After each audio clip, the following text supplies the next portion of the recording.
vous propose ici la correction de l'exercice 1 sur les lois à densité. Je vous rappelle qu'une fonction f est une fonction de densité si elle vérifie trois choses. Elle doit être positive, continue, et l'intégrale de cette fonction-là est égale à 1. Donc commençons par la première. Donc on a f de x est égal à x sur 40 plus 1 sur 5 pour x entre 0 et 4, et 0 sinon. Donc la fonction f est une fonction linéaire, donc elle est continue sur l'intervalle 0,4. Vérifions le signe de f sur l'intervalle 0,4. Quel que soit x dans l'intervalle 0,4, on a x entre 0 et 4, implique que x sur 40, ça va être entre 0 et 4 sur 40. Si on rajoute un cinquième, on va trouver x sur 40 plus 1 sur 5 et entre 1 sur 5 et 4 sur 40 plus 1 sur 5, ce qui fait f de x entre 1 sur 5 et 3 sur 10. Donc la fonction f est positive sur l'intervalle 0,4. Calculons maintenant l'intégrale entre 0 et 4. L'intégrale entre 0 et 4 de f de x dx est égale à l'intégrale de x sur 40 plus 1 sur 5 dx, ce qui fait grand f de 4 moins grand f de 0 avec grand f la primitive de petit f, qui est égale à x carré sur 80 plus x sur 5. Donc en remplaçant par 0 et par 4, on trouve 4 au carré sur 80 plus 4 cinquièmes, moins 0 au carré sur 80 plus 0 cinquième, ce qui fait 1.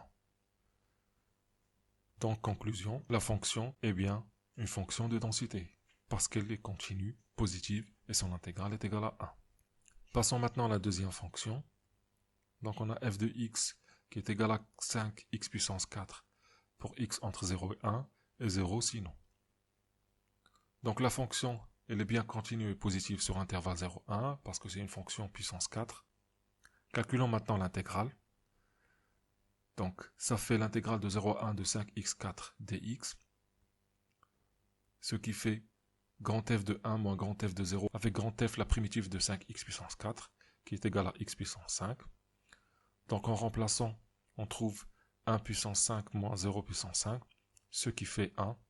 Donc la fonction f est une loi de densité sur l'intervalle 0, 1. Passons maintenant à la troisième. Donc on a f de x est égal à 1 sur x pour x entre 1 et e, et 0 sinon. Donc la fonction elle est continue et positive sur l'intervalle 1e, il s'agit de la fonction inverse. Calculons maintenant l'intégrale entre 1 et e.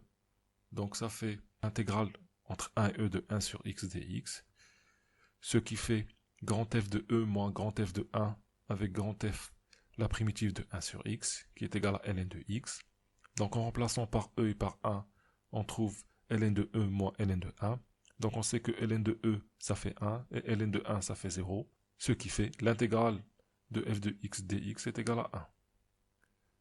Donc, conclusion, la fonction f est bien une fonction de densité sur l'intervalle 1e.